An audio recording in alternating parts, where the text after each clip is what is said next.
All right, well, good morning, everybody. I would like to call to order this meeting. And before that, I understand that Director Martinez Beltran will make a statement on her remote participation. Yes, I don't have that in front of me right now. I forgot all about that. But I am here doing for my board meeting for Cal Cities. Andrea, I know you emailed me that and I read it and you told me I need to make that comment. Let's see. You'll be participating today under the Just Cause provision of the Brown Act is fine. Great. Thank you. Glad you're here. Thank you. Me too. Okay.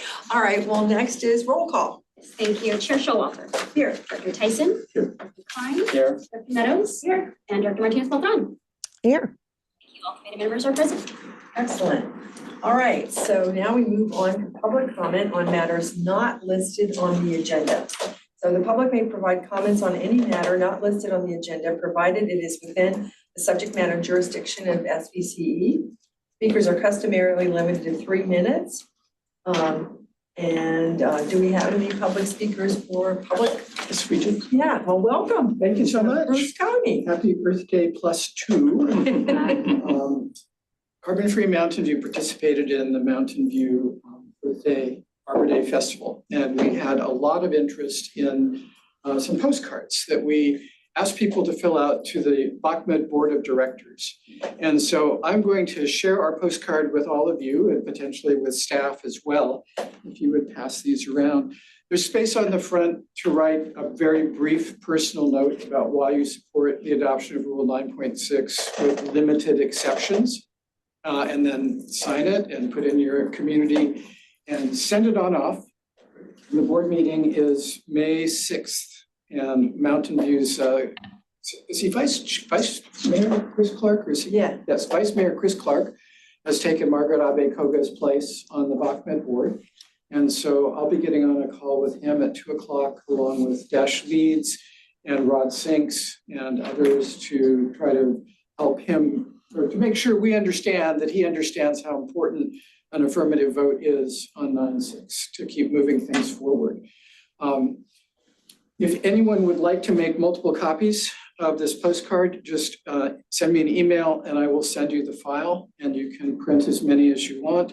And I think this is a great simple way for people to get involved. As you probably all know, the Southern California Air District was spammed with robo comments that were artificially intelligently generated. They stole the identities of people who had never actually were involved in trying to contact Southern California Air Board.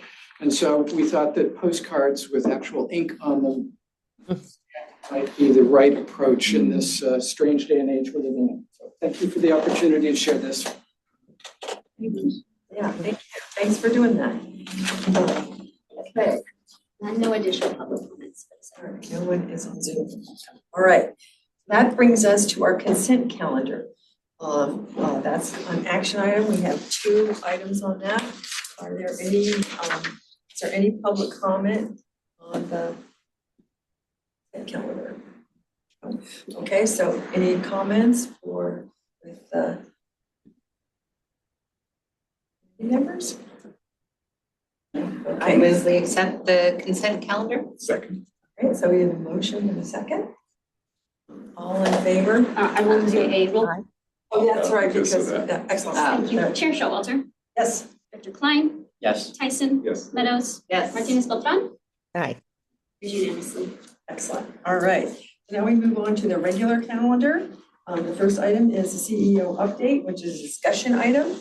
And we are only supposed to talk for 10 minutes. That's a guideline. That's a guideline. Monica's only supposed to talk. The bets are off for the rest of us. Right. Good morning. And happy Earth Month as well. I know that some of my team is here today because they're tabling at an event today. And I know that some of us are going to go table some events this weekend too. So we have lots of Earth Day activities. I know we shared with the board kind of a printout of those activities where we're in your community the last board meeting. So hope you can stop by and visit with the team. A few announcements to make. First of all, we sent an email out earlier this week announcing that Standard & Poor's affirmed our A investment grade credit rating. But more importantly, they changed us from stable outlook to a positive outlook, which is a big kind of gain for us and puts us one step closer to being upgraded by S&P hopefully in the future. So as you know, we work really hard for our credit ratings because they're very important for us, especially as we negotiate long-term PPAs and long-term contracts. It helps us secure good rates and good commercial credit ratings. So super important, and a big kudos to Amrit and all the team that worked on that. I also want to just remind you that Cal CCA will be celebrating its 10-year anniversary, and they have their annual conference scheduled this year in Sacramento from May 12th to the 14th. I know several of you will be attending, and some of you that are attending, or all of you that are attending, have been invited to a VIP dinner on May 12th, which is the Tuesday, and that is to celebrate the 10-year anniversary of Cal CCA. So I hope to see you all there. Let us know if you need any help with any of the logistics, carpooling, et cetera, because several of staff will be there as well. And we're happy to make sure that we connect with you at the conference. And if you need us to direct you to some of the mini panels, I'm happy to do that as well. And then we also have a couple of ribbon cuttings coming up in June, including one for Sunzia Wind project in New Mexico. There are a lot of buyers on that project. It is considered, or has been determined to be the largest new renewable project built in the United States. And we are a part of that. And so we're excited to finally have that project come online. Some of us have been invited, but they have limited the invitations for that event because they have so many people that are participating in that project. So I think they've only invited thus far 2 people at SVCE. I have asked that if there's room, if we can invite an elected official as well. Waiting to hear on that. And then we have really exciting news with California Community Power, which is a super joint powers authority that we formed back in, I think, 2021, 2022, made up of 9 CCAs in Northern California. We have our very first long duration storage project, and the very first one that was signed under the midterm reliability procurement order coming online in June. And that project is called Tumbleweed. It's with a company called Rev Renewables. And the ribbon cutting for that will be on the 18th of June. And this is located in Rosemont. Rosemont, yeah. Yeah, Rosemont. And so we'll get that information out to you as well. Hopefully you can attend. I think they have a lot of speakers at that one planned already. North Lancaster, Yeah, north of it's- Pasadena, like an hour, Oh, okay. hour and a half north of Pasadena, I think. It's called Rosemont. Rosamond. Rosemont. Oh, Rosa. Rosamond. Oh, okay. I know I'm attending, and I think Chris is attending from the team. But if you're interested, we'll send you more information as well. And then with that, every month we bring a quick update on what's going on with the building. I'm going to put Zoe on the spot to give you a quick update. Absolutely. So we were no live action pictures today, but they're similar to last time. That trenching is getting filled in. We are continuing to move forward with construction and purchasing the furniture. I think the last update we have, it looks like we might be about a week pushback than we were expecting. So not impacting our move-in date in a big way. We're hoping to be moved in July, be able to start moving in July 1st, looking like it might be that second week. July. Okay. That's it. Great. Any questions on the CEO? Do we need there's no action items. You need public comment on CEO update? Okay, any public comment?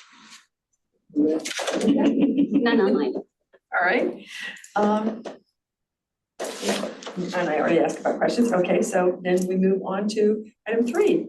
Receive a report on Silicon Valley Clean Energy Committee vacancies and select vice chair of the 2026 executive committee. Thank you. Good morning, committee members. As our chair stated, this item is to receive a report on our existing committees and the open seats and how staff plans to solicit interest for those open seats in addition to selecting our vice chair of this group for 2026. As you all recall, we selected our January and February committees this year. And since then, some things have changed. So we wanted to provide a report on where we stand currently with these rosters. Of course, in this committee, we currently have 1 vacancy. In our audit committee, we have 2 open seats. In our finance and administration, we also have 2 open seats. And our 2026 legislative ad hoc committee is full with 6 total members. I will clarify that when I say vacant seats, that does not mean that we need to fill those seats. Our operating rules and regulations do state that committees should be made of no fewer than 3 and no more than 6.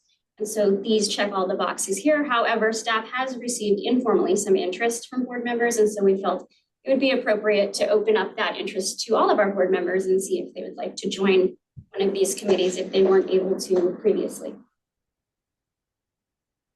The process in which we are proposing that we solicit this interest would be similar to what we've done in the past, and send an email out to all of our primary and alternate board members. You'll see I have an asterisk there, and that is to clarify that I'll call it qualifications for the executive committee differ from our finance and admin and audit committees, and that our executive committee membership is made up of primary board members who have served on this board for at least 1 year, while our finance and administration and audit committees can be served by primary members, alternate members, or member agency staff. So that is something that we would also include when we send out this communication, in addition to what the committees are and how often they meet, and things of that nature. To clarify, that's a member agency staff, but not, we can have an alternate to our board be just a member of the public, and that's not true for any of the audit or any of the other committees, subcommittees? Correct. Committees are made up of those 3 groups. Okay. Have we ever had a staff member be a member of one of our committees? Okay. Yes. Tony Eula. Audit. Oh, And Tony Eula and the audit and the finance committee as well. okay. And so our plan is to solicit this interest and provide those interested at our May 15th board meeting.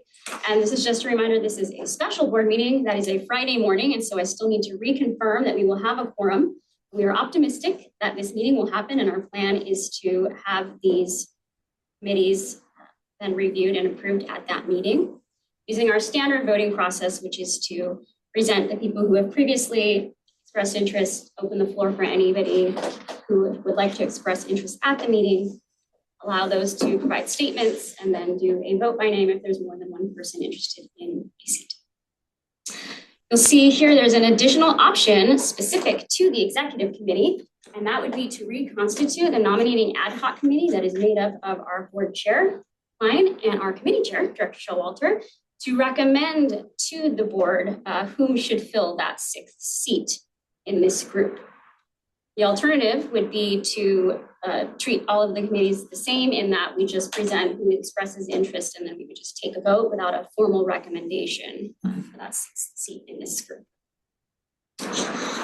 With that concludes that portion of my presentation, and I'm happy to answer any additional questions and interested in your feedback. And you probably said that, so excuse me, you went fast and my mind is going slow at the moment. So this committee, the executive committee, does not take alternates to board, so it has to be an actual board member. Okay, And someone who has served for at least a year. at least a year. As a more than an alternate? Yes. Okay, Just has to have been on our board for a year. right, not an alternate on the board. That's an alternate would work. Would an alternate work?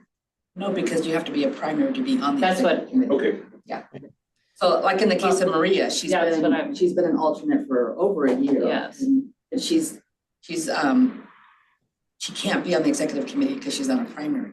So you have to be a primary Yeah. board member for at least, so it's not a, or it's, so that distinction's important, I think, but You have to be a primary. Let me follow up, something I hadn't thought about. Uh-huh. Do they have to be the primary when we're doing the selection? Meaning right before, so it's like somebody could have been a primary and then maybe switch to alternate? not normally the case, but Oh, having Yeah. formerly been a Yes. primary. would they then qualify? And I'm just doing hypotheticals here. Yeah. There's somebody that thought of all these. I know. Where's the flow chart?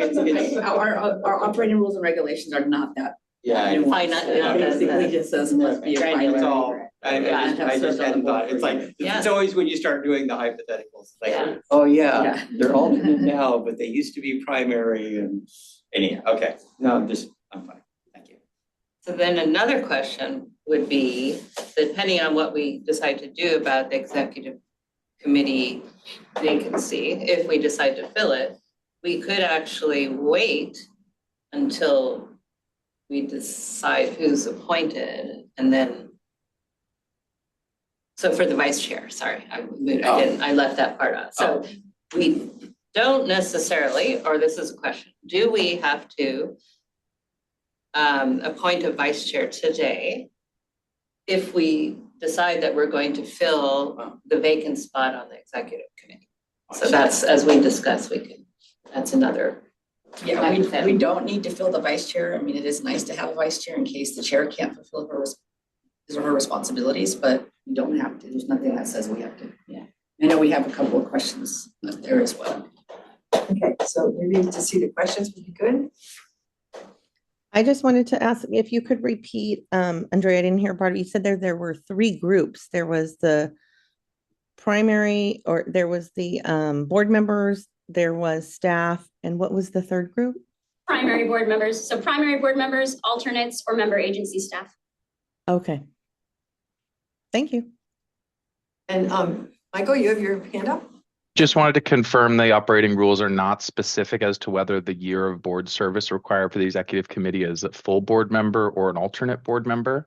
It's ambiguous, and it also provides for waiving that requirement if there are not a sufficient number of interested board members. So if we wanted to add one and there weren't any other board members that had that experience, we could still let in a board member without that experience due to lack of interest from qualified members. And then one other question, you said we don't have to, we can fill, but we don't have to fill because there was a certain threshold we had met. Is that on all the committees, including the executive committee, or just certain committees? Correct. All of the committees have a sufficient amount of people serving at this point. Okay, thank you. So do we want to have a discussion? I think we need to first about, do we want to increase the number of people in this board, right? That would be the first discussion. And then if we come to a conclusion about that, the election or non-election of the vice chair. So and I would Can say, I clarify? We have a choice of, let's say we want to add a 6th person, we can wait till that person is seated and then elect a vice chair, or we could do that today, as far as I understand. Is that right? That's what, yeah. And so I would ask what the chair would prefer as a. The chair of the board or the chair of the executive committee? Chair of executive. I would like to hear what people think Okay. about the need to have add another person. Okay. I mean, we're in April, so we're, a third of the way through the year essentially. And yeah, so So more like half by the time. we got another person added. So Yeah. anyway, so I would like to hear people's comments about the value of adding another person at this point. There. So I think it's important first, all these are minimums, but I do think it's important to add another executive committee member, especially since at least one of them is gone at the end of the year. Yes. So at least as far as increasing the executive committee up to 6, I think is important. I don't think that depending upon that person's interest, making them or allowing them to decide whether or not they want to put in for vice chair. So making that decision today, I don't think is critical.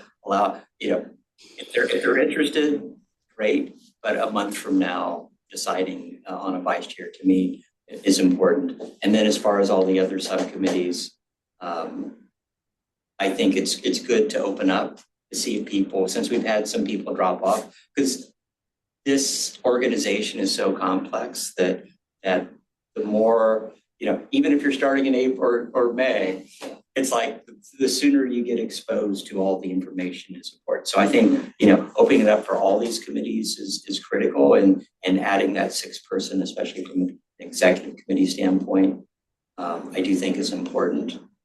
So Okay. basically that. And then the other question is whether or not there needs to be a nominating committee. I don't think so. I think, because of the requirement of 1 year on as primary, unless there isn't enough interest, which then opens up to everyone. I think having the whole board, deciding on who, Yeah. as opposed to creating a nominating committee. It's a for a month or relatively one. small It's like, subset. it's one spot. It's not Yes. like, it's like the whole organization. Yeah, okay. I'll get So, off my soapbox. that basically sounds reasonable. What do you think? I don't mean to jump. but- You can, no, go I ahead. agree completely Yeah. with what he said, and the further point is that whether we have 5 or 6 on the executive committee, we need 3 for a quorum, and we failed to meet quorum last month. It gives us a little better shot at making that. Yeah. Yeah, because 5 or 6 is the same number for quorum, so. Or is it? No, 6 Yeah. is 4 for quorum. No, it's half. It's still 3. It's still Still 3? So it Oh, gives us- okay. It gives us a better chance of hitting. quorum. Okay, then it does, That's a good yeah. point. So I support opening it up, not assigning a vice chair today. Therefore, opening it up and then have the vice chair discussion. And for succession planning, we gotta keep people with the opportunity to get trained and educated on. It's very complex subject matter. So this is essentially what you said as well. Yeah, one more thing that I don't remember. And the nominating committee. Oh, yeah, I know, the one. I think that's, Yeah. okay, well, I would just, I'll weigh in too, and basically I agree. And I think, in all honesty, the most important one to get people on is finance and administration. And the reason I think that is because it's so educational for the committee members in terms of learning about how SVCE functions and the financing. And the financing of SVCE is really vital, and it is not, the kind of thing that we all just, Not balancing your checkbook. no. Good way to say. Yeah. It was definitely it's definitely way above the level of my normal operation for financing, and I'm sure I'm not unique. So I think I would like us to each of us to think if we can do a little bit of recruiting for the finance and administration committee for the people who are new to the board that aren't on it. I think it's important. Mhm. So with that, do we need a motion? I want to ask Yvonne. And we also need to do public. Oh, Yvonne, yeah, you ask a question, but do you want to weigh in after the discussion?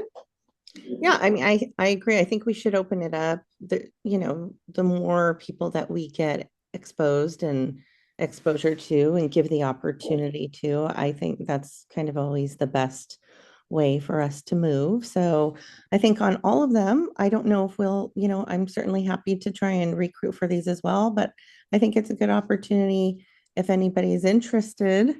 I know that we didn't have so much last time, but I think it would be good to open it up, let everybody, do that. Same with the executive committee. I mean, to the point that we didn't have quorum before, things change. We all have, schedules. So I think it's important that we do have the 6 if we can. So that would be good if somebody's interested in that. And for vice chair, sure. I mean, if you think we're going to be able to do it soon and get that, but I do think it's important so that we have, if the chair's not able to make it with scheduling, that we do have a backup on that. So, and I'll just say I would be interested in doing that again. So I'll leave it there. Great, okay, thank you. Any more One comments? further question. So it sounds like we're getting consensus towards opening it up and then potentially filling the sixth spot, which means we're probably not supporting selecting a vice chair today. In that eventuality, if there's another executive committee meeting, do we have the flexibility, if we have quorum but don't have the chair, can we pick an ad hoc leader of the meeting, such as the chair, board, or whatever? Michael? Michael? I was just looking at this. I don't think it's clear in the operating rules or the JPA agreement. My sense is that yes, we could do that. That's effectively the same process we would use to select the vice chair of the committee, and the committee, could decide to change the vice chair if it wanted to, particularly if the vice chair wasn't opposed to the change. So yeah, I think if the committee didn't have the chair present, they could just nominate one present director, and so long as they had a quorum, that director could run the meeting. Okay, so that's the downside. That was the Waiting. only thing I wanted to Yeah. confirm, yeah. All right, so public comment? No, okay. He's not gonna pick favorites. Are you guys gonna make a motion or just giving us feedback? Make a motion. Yeah, I think I'd like a motion. Okay, If you need a, Did it, Yvonne? No public comment remotely. No, I'm good. okay, so public comment is closed, there was none, and we do need a motion. I'd like to make a motion. I move that we solicit interest from primary and alternate board members for committees with vacancies. And defer the That's all. selection of vice chair. Oh, and defer. Defer the and defer selection the of vice selection chair. of a vice chair of the executive. Second. So Commissioner Tyson moved. Meadows seconded, so now we need a roll call. Thank you. Director Tyson, Yes. Martinez Beltran, Aye. Meadows, Yes. Klein, Yes. Showalter. Yes, Thank you. That carries unanimously. all right. We didn't add this to the motion, but we're assuming we're gonna try to get this done by the May 15th board meeting, so we'll bring something back on that 15th. Yes. Yes, please. Okay. Then we're on, and also I would like to, the recruitment, I don't think that is necessarily a formal thing, but we do know our alternates, and if we have a chance to sort of talk this up, I do think that's something we should do. And there's only, I guess there's 3 weeks until the meeting, so that's it. We're all better with the deadline. Okay, all right. But again, they don't have to be, I just want to make sure that it's more about you want to have people, the understanding. We don't have to get anything else on that committee, do we? Is there a? You're absolutely right. It's Okay, I just about- want to make sure that it's I know the charge. It's about educating, Got it. people. Yeah, so educating people. Okay, So hopefully some of those that are active now. yeah, Right. okay. So now we move on to 4, which is recommend the Silicon Valley Clean Energy Board of Directors approve amendments to Human Resources Policy 1, Personnel and Reimbursement, and Customer Confidentiality Policy. And that's an action item, and our General Counsel, Mike Callahan, will lead it off. Hey, everybody, good to be here with you. So yeah, I will be chatting about policy updates. We have a couple that the chair just read through that we're talking about today. And as you may recall, we do update policies kind of on the regular, and we bring them to the committee before they go to the board. And some policies go to the executive committee, some policies go to the F&A committee. And so these are a couple of policies for the executive committee. And we're proposing to change the human resources policy, personnel and reimbursements, effectively sort of the hiring policy, and touches on things related to employment, as well as the customer confidentiality policy, which touches on how we handle customer data. And the changes here are really intended to clarify delegations to the CEO and reduce the administrative items that go to the board, really to streamline these meetings and the things that need to be discussed here, but always at the will of the board in terms of where those delegations are. Next slide. So in the personnel and reimbursement policy, there's sort of the most changes. The first and changes to shift the appointment of the general counsel from the board to the CEO. So in the policy today, the board has the power of appointment, for the general counsel. And again, the proposal here is to shift that under the CEO, which would effectively kind of conform to the practice that we're in today. There's another change to clarify that the CEO has authority to terminate staff, which includes entering into severance agreements. Currently, the CEO is the personnel officer and so has the ability to hire and fire staff. This would be clarifying sort of a delegation and to spell it out that they're able to do that, and also again enter into settlement agreements associated with separation. The third option is to clarify that the budget includes staffing costs such as salary and benefits, which is already there. There's just some language change to make sure that we're including each of these elements. And it's sort of related to this last bullet, which is providing the CEO authority to modify the benefits for employees, except for increases or decreases in paid time off, like holidays, furloughs, bereavement leave, regular paid time off.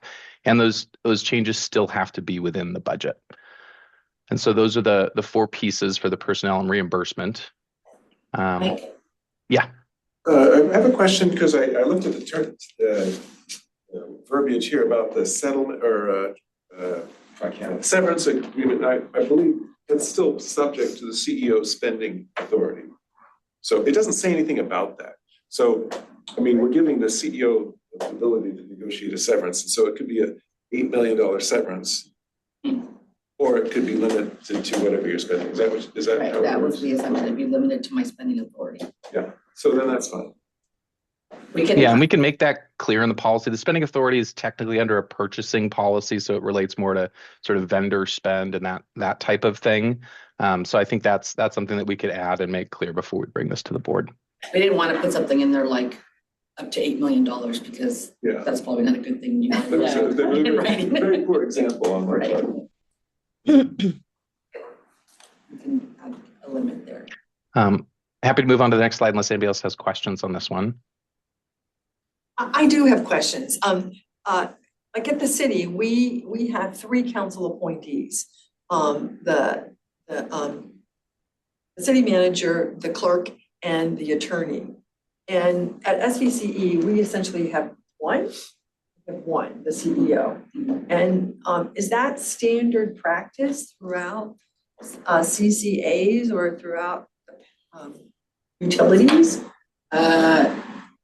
Throughout CCAs, yes, that is the standard. If you have in-house counsel, and not all CCAs have in-house counsel. We only moved to in-house counsel 2 years ago. And so, and Mike reports to me, and then we don't have an auditor like many cities have. We don't have an external auditor.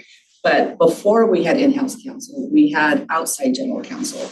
And so we used RWG, and that contract still exists. And when we made the decision to move to in-house counsel, we also made it very clear that that contract or a contract for general counsel services would remain intact should the board need to use general counsel outside of someone who worked for me or myself.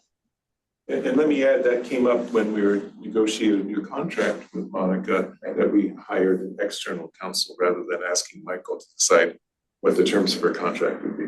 Right. And then in terms of municipal owned utilities, I don't know what the IOUs do, quite frankly, but for the public utilities, most of them happen to be a department within the city. So to the extent that the city has an appointed general counsel or city attorney, then yes, it's external and it reports to the city council as well. That answer your question? No, and that yes, it does. But it also reassures me because I'm glad to hear that there's this opportunity for us to hire an outside counsel if the need were to arise. Kind of much like, this unexpected thing happened with our executive committee member. We could have an unexpected thing happen with and the board clerk. That's not a threat. Yeah. No, it's not. No. The board clerk, I mean, you always have access to the board clerk. The relationship between the board and the board clerk is also somewhat, even though she reports to me, you have access. So if you ever need to access general counsel for whatever reason, and you don't want to go through me, you go through the board clerk. Okay, all right. Thank you. That was my question. And just to say it, the board, if you're ever interested in working with outside counsel on anything for any reason, I'm happy to arrange that and don't, need to be in the mix. And there may be things that I am directing outside counsel to do for conflict of interest purposes as well. So it could kind of come from either level. Good.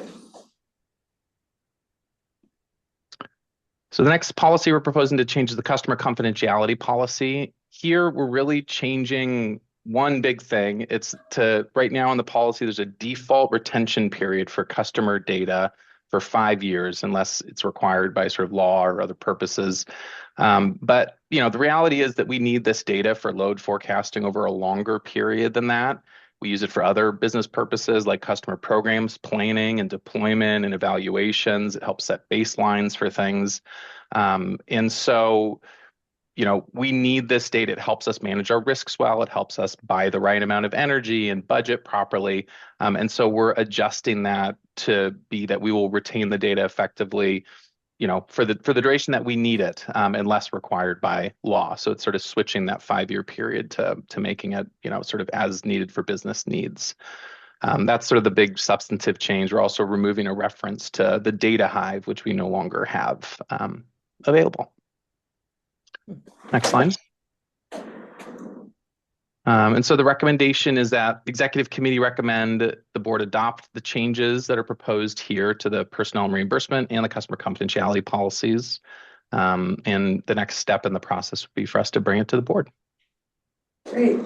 Okay, since this is a policy decision, I'm going to try and divide the sort of discussion into, first, let's have questions from the board, and then let's see if there's any public comment, then we'll have that, then come back and have discussion. I think we have time, plenty of time for this, and it's important. Okay, so questions. What questions do board members have? I already asked mine. Yeah. Going to the question of customer information, and this is always a big deal. And I didn't do a deeper dive on all the other, I focused on the red lines. I'm like, oh yeah, that's fine. But then thinking it more through, do we have any policy in place for like anonymizing names or anonymizing data when if we have to provide that information to a subcontractor? So it's more of a policy of, it's kind of like, it's the ad needed versus, as well as we basically anonymize wherever possible. And especially as that data goes longer, it's like, oh, look, we've tracked this person from this location to that location. Or, when we started talking about time of use initially, the question was, look, this person leaves Monday through Friday at 7:52 a.m. to go to work. And that's noticeable from their usage, their power usage or something of that nature. So we have issues of privacy and how that information could be misused. This is mainly about keeping that data longer, but looking at who we pass it to and how long we keep it. These are bigger questions. And I'd be interested to see, am I missing some policy about the rest of that? And I understand we have all kinds of security in place to make sure that nefarious people don't get this data. But as we're passing it to subcontractors, that's where I start worrying about data breaks and the viability of those subcontractors. Yeah, you and me both. And yeah, so there's a couple layers to it. There's, as you're asking about, there is a guideline document. So it's not a capital P policy that's adopted by the board, but it's done sort of at the staff level. We don't publish it, partly because we don't want to sort of share, insights about how we manage data. And so that does have what you referred to, which is sort of like the least, the least amount of sharing needed for any data. And that's with vendors, but it's also with staff. So if you don't have a need to be able to access customer data at the staff level, you don't have access to that data. And if we're ever sharing data sets with vendors or regulators or, anybody, for the various, needs that we have for sharing, it's always like, if we can anonymize it, we're anonymizing it. And we're always asking, what are they going to do with this data? And, anytime we're sharing data, we're doing that under an NDA or, similar terms that are in our vendor agreements, and making sure that folks have adequate cyber insurance and all of those things. So yeah, it's something that it's one of the biggest risks that we see for the business because of what you said in terms of how private a lot of the data is. Even just meter data, you can gain a lot of insights from that.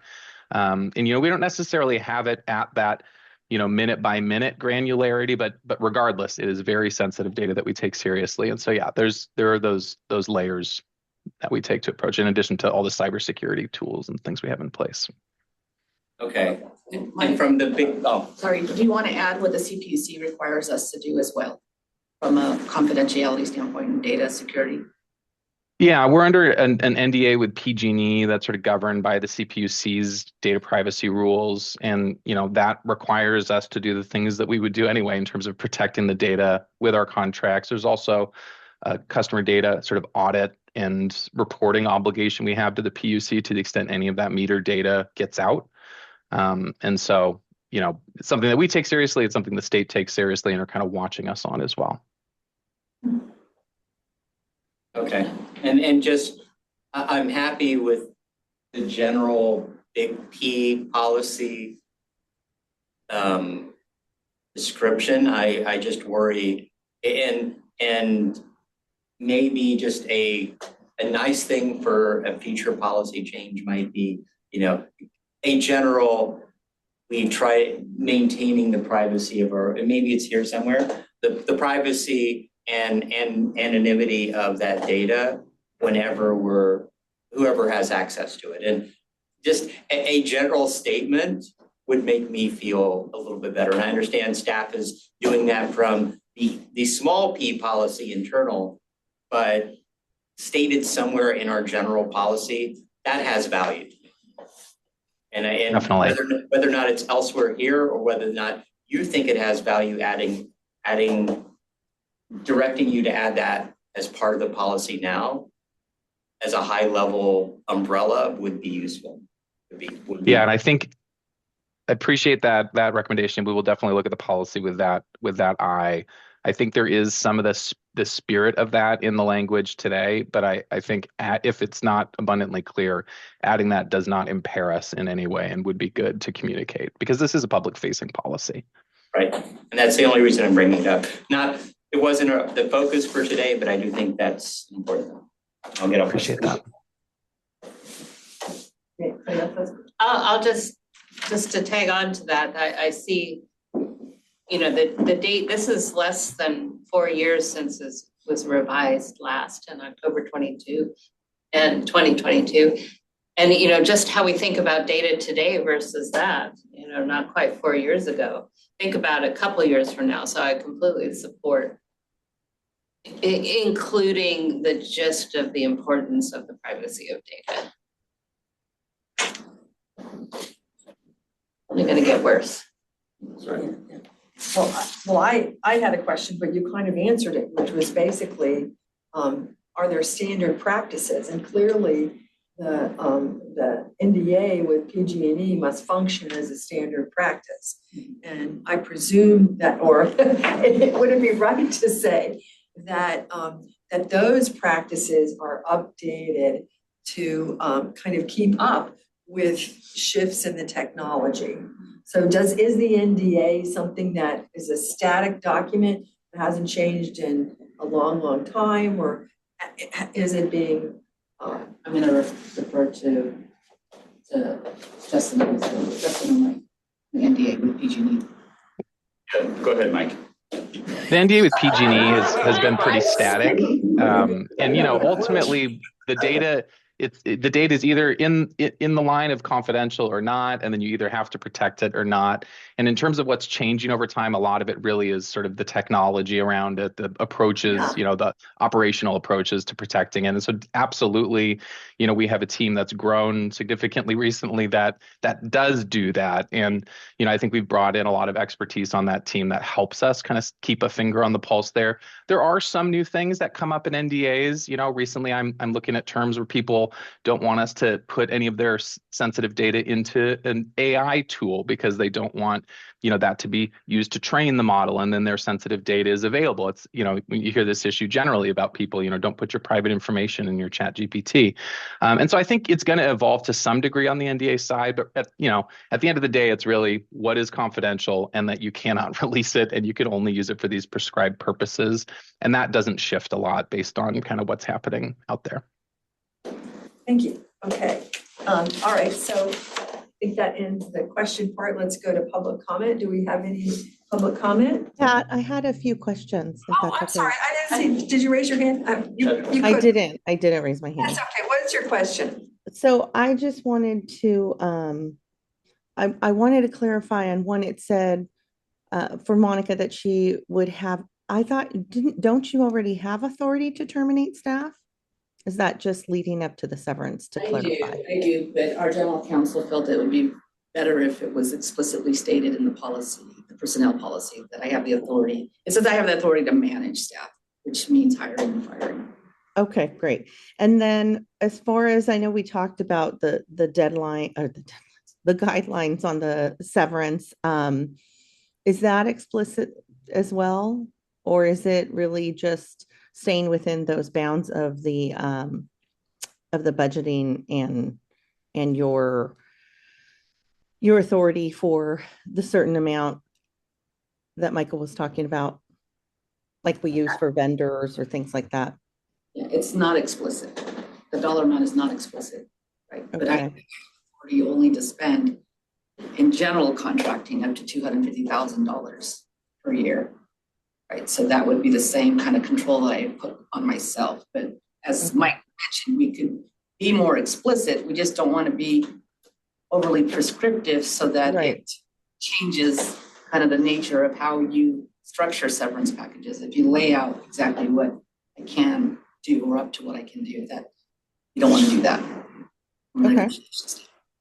The other alternative is just board was concerned about this. It could just all be something that gets discussed in closed session.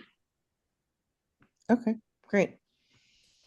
Yeah, I don't necessarily have a grave concern on it. I just wanted to understand what specifically it was, and it sounds like it's up to the 250.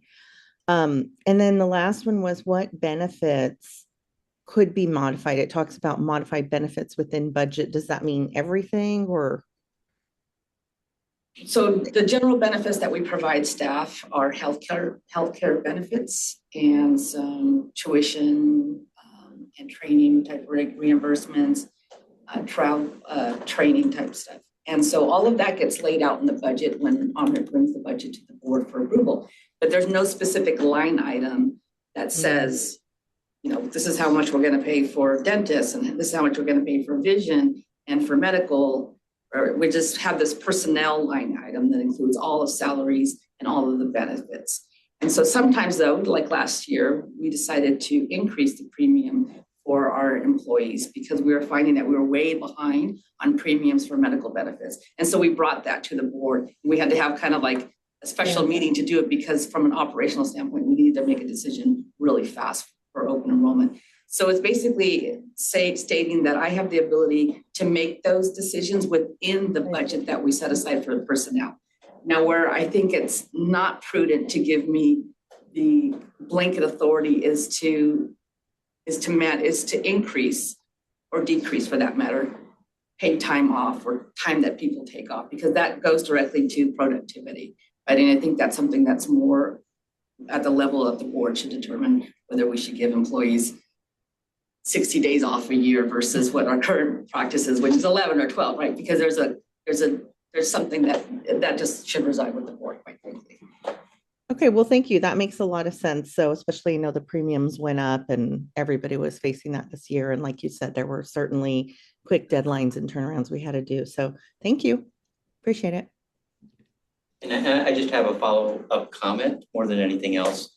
Especially when you're talking about PTO, you're increasing the long-term liability of the organization, which, especially as you add yearly increases in salaries and everything else, it is an ongoing deficit to the organization that liability is there, which you kind of take a blind eye at because you don't know when that PTO will be taken in future years. So yes, I appreciate you carving out that increase isn't up to the CEO. So thank you. Okay, all right, so we've had public comment, we've had some questions. Now it's time, are there comments that people want to make about these policies? I made my comment rather than a question after Larry's. That was, yeah. No, this is good. I know. Wrap my knuckles. I actually very much appreciate Michael and Monica that you're going through all these policies and you're separating little P's from big P's and clean up. I think it's a very important process. So thank you for doing this. I have a comment. My comment is that it might be good to have some sort of a closed session or board item sometime about data protection. It's not something that I know much about, and I'd like to learn more about it. And particularly when our general counsel said that it's the largest risk. Operational risk, because we have the whole supply risk, which is much right, but operational risk. I mean, it's something I can imagine. It's something I can imagine us getting sued on. And so understanding it more would be valuable. So I don't know when that would work into the schedule. It's not like it's there's no deadline, but I just think we can certainly practice. So Nick Zanotto's not here, and so Nick does bring this item along with the results of our cyber audit to the audit committee in closed session, but we can certainly have him bring it to the full board in closed session as well. Okay, I think that would be. What do other people think? Does that sound? No, I think definitely the small P internal policy would be useful. It's good information and it's good education, and as it continues to change, after sitting through hours of ALPR license plate reader discussions and privacy on Tuesday night, I think it's an important issue that residents can care about.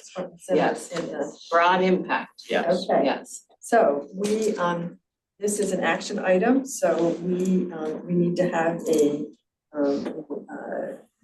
motion, and I noticed that there was at least the addition of some language related to severance.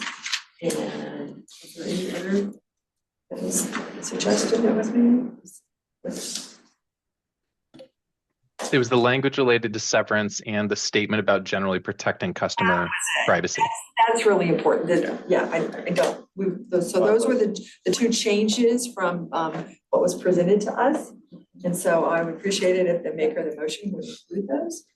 So right, I'll make a motion that this executive committee recommends to the board to approve the proposed amendments, including the changes as discussed at this meeting regarding the human resources policy, personnel and reimbursement, and also the customer confidentiality policy. Second by Klein. Okay, so we have moved by Meadows, second by Klein. I think it's time for a roll call vote. Chair Showalter. Yes. Director Klein. Yes. Tyson. Yes. Martinez Beltran. Yes. Yes, thank you. That carries unanimously. Your randomization plan keeps us alert. All right. I think that's really good. Especially on things where you think about, okay, well, what's the number here? Determines your vote. It does happen on time sometimes. Okay, so now we move on to number 5, energy products and clean accounting, which is informational. And we have quite a bit of time devoted to that. 40 minutes, which is good, which means we can have a nice discussion. And we have Britta Bradshaw here to help us and Yes, Justin? You're welcome. Maybe before Britta starts, I can just do a little bit of introduction. Yes. So I think I mentioned to the executive committee that part of my goal is to just bring the level of understanding of everything that we do, which is a very complicated kind of function that we carry out with portfolio and management, just kind of bring up the level of understanding with all the board members in the executive committee, especially since you guys are like really have the opportunity to guide us before we go to the board. And so this one here is gonna sound wonky, and some of you all may already know a lot of this stuff, and so, but I hope it's just kind of reinforcing what you already know. But if you don't know, and if there's anything that we need to slow down, or if you want to ask questions, as I hate to do this to you, but as Britta's presenting, certainly do that.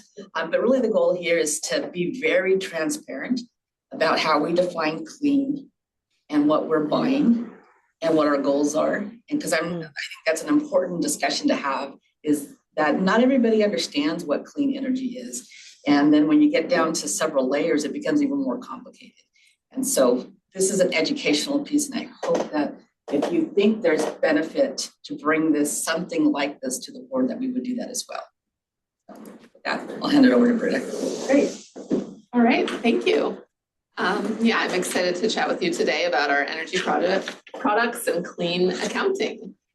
So first, we'll just go over high level, what is the electric system and the grid, and then how is clean counted and reported. Talk about the different types of energy products we buy, energy attributes and capacity, and then go over our own procurement strategy and status. So high level, what is the electric system? There's 3 key words you're going to hear us talk about a lot: generation, well, 4, generation, transmission and distribution, and load. So it's a very complex system. The goals are to provide reliable and stable and on-demand power to millions of customers. Energy storage is still pretty new.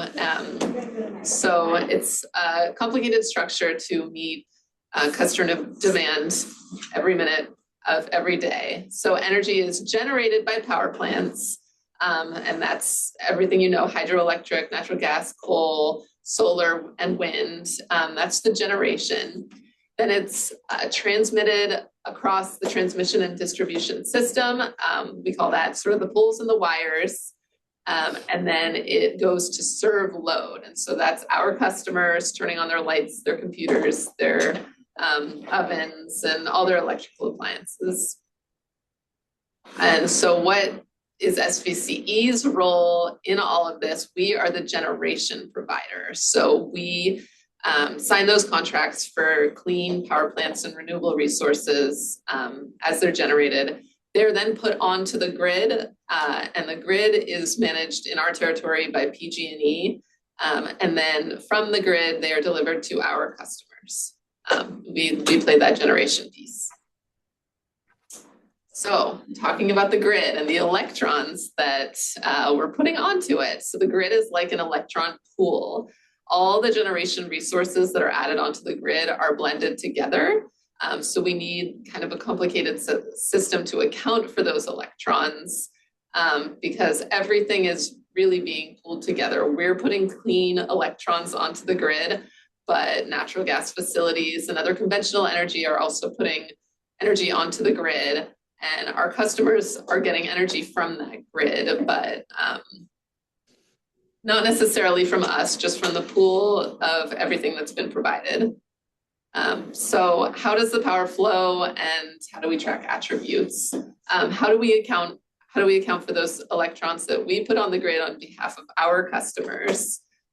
Once they're delivered to the grid, those electrons, we call them green or brown, the clean ones or the conventional ones, they're indistinguishable from one another. We don't own the individual electron. We can't physically track it and know, who provide energy or who consumed energy from a certain power plant. So for regulatory compliance and substantiating marketing claims, a load-serving entity like us use our contracts and ownership of certain attributes associated with supplying that electricity. So we have contracts specifying that we own the right to claim certain attributes, such as renewable energy credits. And the owners of those attributes get the claiming rights to those environmental impacts. And there are sort of forms of paperwork that go along with this, like renewable energy certificates or RECs, e-tags, and other contract documents that back up those claims. So what is a renewable energy certificate or a REC? I'll probably be calling it REC going forward. This is defined by California law, and it's a certificate of proof that a certain unit of electricity, a megawatt hour, was generated and delivered by an eligible renewable energy resource. I don't think I need to go too into detail on this slide, but this is all set by law on what is a renewable energy resource and who gets these certificates and how they're used to prove any kind of sustainability claims as well as compliance with renewable portfolio standards. Not all RECs are the same. So in California, we have portfolio content categories, which we think of as buckets of different renewable energy credits from any contract signed after 2010. So there's 3 categories: PCC1, PCC2, and PCC3.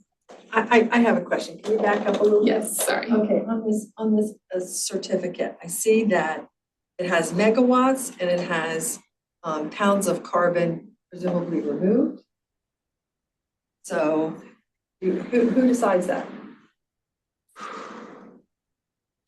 That is a good question. I don't know if I don't think it's pounds of carbon removed so much as avoided. Avoided. Oh, of course.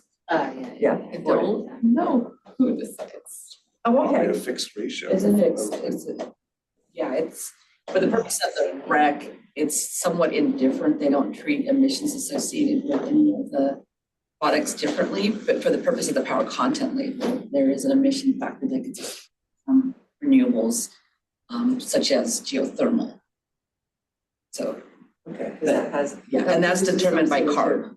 That's determined by CARB. Okay, all right. Yeah, and then the one thing that maybe we just add here too, that there's a registry called the Western Renewable Energy something IS. REGIS is what we call it. So all of these RECs that you have that you procure like we do. Monica, could you speak up? I'm sorry. So all of the RECs that we procure have to be retired in this REGIS system.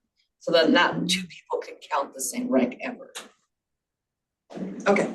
Thank Hey, you. I have maybe I would assume natural gas works the same way, that people put in natural gas and there's a system and people pull it out. We don't know where it came from. Is there an equivalent REC system for people that produce biogas, or is there such a thing? For biogas, yes, I think it's through the offset program, CARB's offset program. Okay. You have to register it as an offset. But even if it becomes an RPS eligible product and the CEC deems it as eligible, then it can also generate a REC too. So if you have a biogas facility that say is feeding a natural gas plant, so you have a natural gas plant and you put green gas in it, and the green gas is determined to be green, then that facility has to be certified by the CEC as being an RPS eligible, and then it can create a PCC1 REC. So there's a whole complicated process that gets to a REC. Okay, so it's creating an electrical REC by going to a power plant. Right, but if you just want clean gas, like in the case of City of Palo Alto, they have a gas utility as well, and they determined that they wanted to set not a renewable standard for gas, but they wanted to be able to claim that they had, they did it through an offset program with CARB. Yeah. Okay, so another question is, these are through CARB, so these are state things. So what about the our power purchases from out of state? Well, she's gonna get to that. Next. Yeah, that has to do with these product content categories. So PCC1 RECs, we kind of see these as the best. Probably, I don't know if I should use that language, but these are RECs from facilities that are either already within California or they're delivered directly into California bundled with the energy. So it's sort of the attribute is part of the energy, it's delivered into California. So these are the best recs to use. We procure predominantly these PCC1 recs to meet our RPS targets. So all the old windmills on Altamont Pass don't count for this? So if it's a contract from before 2010, Okay. they're considered PCC 0, which is just like a special grandfathered category. Anything before that it counts as PCC 1. Okay, all right. Yeah. That's awesome. And I think if they recontract, then it'll be PCC 1. But PCC 0, some of the grandfathered recs are also some of these category 2 or 3 recs. So category 2 recs are typically from recs from out of state where we often call them firmed and shaped, where if it's an intermittent facility like wind, sometimes in order to be delivered into California, it's kind of bundled together and made to be not intermittent, mixed with something else before it's delivered into California. And it's still kind of a 1-to-1 ratio in terms of you get 1 rec for 1 unit of electricity, but it's not necessarily real time 1 megawatt hour delivered into California right as it's generated. It's mixed and maybe substituted in with energy from another source. So these are product content category 2. What is CBA? Oh, sorry, California Balancing Authority. So the big one is CAISO. But since RPS covers the whole state of California, there's actually several balancing authorities, such as, Palo Alto was its own. It was part of the CAISO. Oh, okay. But there are other balancing authorities that operate in California, but the big one is CAISO. So maybe we could just, like, as an example, the pattern wind contract that we have, one that we talked about, the biggest project, that generates renewable energy in Wyoming, and it gets delivered to California. That is not a PCC2, that is a PCC1, because there is a direct transmission line that goes from those facilities into the CAISO. That makes it a PCC1. There's no firming that happens. As it generates clean energy, it gets delivered to the CAISO. Because remember, electricity is like instantaneous, right?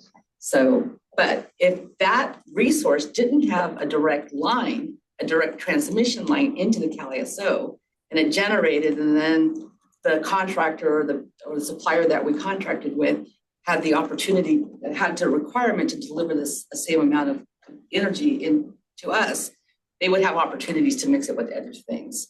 But because there's a direct physical line from those facilities to California, that makes it a PCC1. So that's a big distinction when we buy out-of-state resources. So that sounds expensive to have a direct line. Is that expensive? Does it affect the cost of the? Well, that's all when we get offers for renewable resources, we get an all-in cost, right? This is what it's going to cost us. That's the whole. And even with all of that infrastructure that had to get built, because Wyoming wind or New Mexico wind or out-of-state wind has such a nice generation profile, it still makes more sense to bring that in and do a lot more solar storage. So that's the valuation that we do when we make these decisions. Sorry. Oh, no, that's great. My power management That's great. role is coming out. And there's a last category, which is category 3, and this is anything that doesn't meet either of those above 2. So maybe a less clear path of how it gets into California. So we historically procured a very limited PCC2 or PCC recs to achieve compliance. Can you share an example? Yeah, thank you, Pat. I would say a lot of like the Northwest Hydro that we don't have a clear accounting of how it's getting into California would probably be PCC 3. Yeah, we have a Green Prime product where we have an obligation to tell our Green Prime customers before at the start of the year what the mix is going to be for their product. That's a state requirement. And we have to meet 100% of their load. And so we had a situation where we actually got way more participation in green prime than we had forecasted. And so at the end of the year, we didn't have enough clean resources to meet the green prime products. So we had to go buy a PCC3, an unbundled rec, because this is something that you can buy after it's been generated. And so in a very, very limited case, we used a piece so that we can meet the obligations under our green prime program. So we use it very sparingly just to meet compliance obligations. And then we have to disclose that to our customers. But if you do buy a PCC3 or unbundled rec, you will see the emissions associated with that product on our power content label because it's unbundled, right? The rec got generated maybe in January and we reported, say, in September. And so there's not a direct connection. It's unbundled from the energy. It's just the attributes we're writing. And even the state limits the use of those to less than 10% for compliance. Yeah. So, and they want to basically eliminate them completely. Don't have to pay attention to that percent because we mostly don't buy them. Yeah, so we're not at risk of that in compliance. Okay. All right. And then one other type of attribute is carbon-free attributes. So these are clean energy certificates kind of, or counting rights, kind of similar to a REC, but for facilities that do not count as renewable in the state of California. And that's two key types of facilities, which are nuclear and large hydro. Large hydro is considered renewable in a lot of states, but not in California. Only small hydro is. Well, and large hydro, if it's upgrades to existing dams, kind of can get into the weeds there. But typically large hydro is considered carbon-free, but it's not renewable. Renewable and carbon-free together, we count as clean. So all renewables are clean. Not all carbon-free attributes are renewable though. So the distinction of large hydro, which is not intuitive here, is that a combination of its size or when it was built, or is it the same thing? Like if it's that large, it was built a long time ago, and so there was a desire to not really count it because it was already there. Probably that. And environmentally, large dams are not necessarily great for the environment. Yeah. And so I don't think they want to incentivize building a new large dam. Okay. And small hydro is typically considered run of river where it doesn't disrupt. Yeah.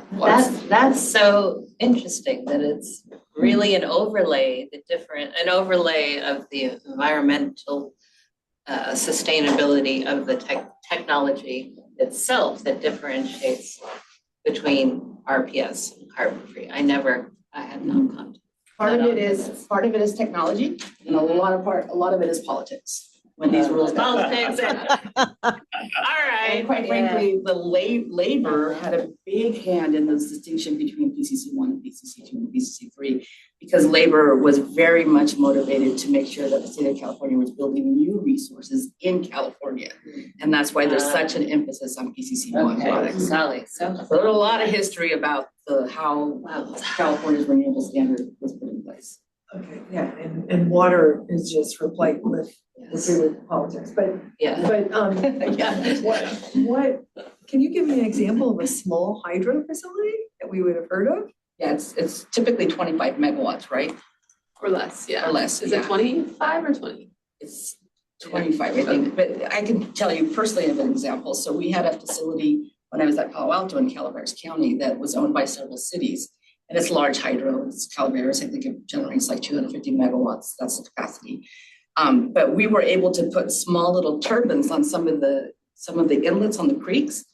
And they were like 10 megawatt turbines. And so you put them on it doesn't disrupt, it doesn't change the flow of the water. It doesn't add new storage capacity. It just puts a little turbine on this inlet that comes in and it generates electricity.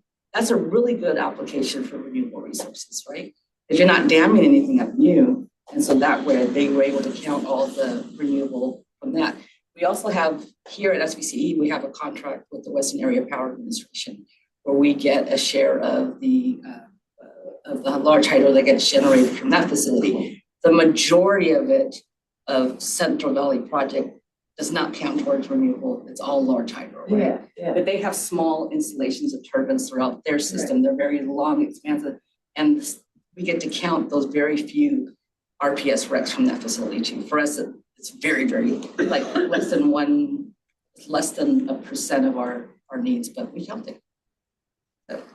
Okay, so it's like almost a mill pond. Yeah. So how would Ancient. large hydro as a form of storage work in this? Let's say somebody wanted to raise the height of Santos Reservoir, just assuming. And then, it's not riparian, you're pumping it in there, it goes in there. And then when you draw it out, let's say you're collecting power because of the extra ed that you're developing. Is that large hydro? That's storage, and Helms is a big example of one that PG&E Yeah, operates. So pump storage would be pulled away from that. Yeah, so That's pumps, the if first, you're using energy to pump the water in, Yes, then it's considered energy storage. It's not considered generation. Got You it. have to use energy to get the water in. Interesting. Okay. So pump storage is energy storage, not generation. Correct. Oh, this is really fascinating. Okay. And very expensive, I should say. well, yeah, Large hydro is great because it kind of has built-in energy storage, yeah, Yeah. which is, really valuable. All right. So, getting into how do we define clean energy and report on it, and what are the energy products? So defining and reporting clean. Our clean energy target is set at 100% of retail sales, including our losses. So a certain percent of energy is lost as heat over transmission and distribution lines, measured annually. And we don't have a clean capacity target. We'll get into energy versus capacity in a future slide. There are a lot of reporting requirements and ways that we show that we're meeting our clean targets and goals. So the first is the annual power content label that we sent to the California Energy Commission and our customers, and we'll see that on the next slide. There's also Renewable Portfolio Standard, or RPS. We have both a compliance report where we show past looking how we met the compliance, and a plan where we show how we plan to meet compliance going forward. And then there's California's integrated resource planning. We have reports that we give to them. We have the compliance plan for midterm reliability, and in the future it'll be other procurement decisions where we show the compliance to date towards meeting those targets. And then we also have again a plan, an RPS plan that we submit showing how we plan to meet the future targets. And here's our power content label. So this is how we show, primarily how we show our customers what we can procure. It's been in place since 2009, but AB 1110 implemented in 2020 is when it became mandatory, not voluntary, where we show it's kind of the nutrition facts of the energy we deliver to customers. And this is for the past year, what percent from each source of energy our energy that we delivered to our customers was from, and whether, what the total emissions were, if it had any emissions included with it. And where do people find this? On our website, and it's mailed. And Yeah. Yeah. directly emailed or mailed. And I think Pam's bringing an item to the May board meeting where she's gonna go do a deep dive on the power content label. Is that May? Yeah, it's what customers see from us, like what we have to send them proactively. Yeah. Good, thank you. did you choose? Did you say we email this to them? Email and mailed, and it lives on our That one. website. Sorry, that's Mr. Bond's question. Email and mailed on the website. Just clarify. Okay. All right, so I just said, did you choose our worst year? And I think the answer is yes. Yeah, I wasn't thinking about it. That's because it's our most recent Yeah. attested to power content label. The board hasn't attested to the 2025 one yet. Okay. Looks much different than this one. I'm gonna put it on there and said draft or unattested, That one of one's those. attested to, that's No, 2025. I'm just saying. Yeah. 2023. Yeah. 2023. I could have done A little lipstick on the. You can tell I'm not in marketing. Not marketing. All right, so let's talk about the products we buy and sell. So we sign a mix of long-term contracts and short-term agreements. that include any one, two, or three of three key product categories. So there's energy, attributes, and capacity. Energy is the key one. This is the product that we buy in order to deliver the electricity to customers. It's what's scheduled onto the grid from generating facilities.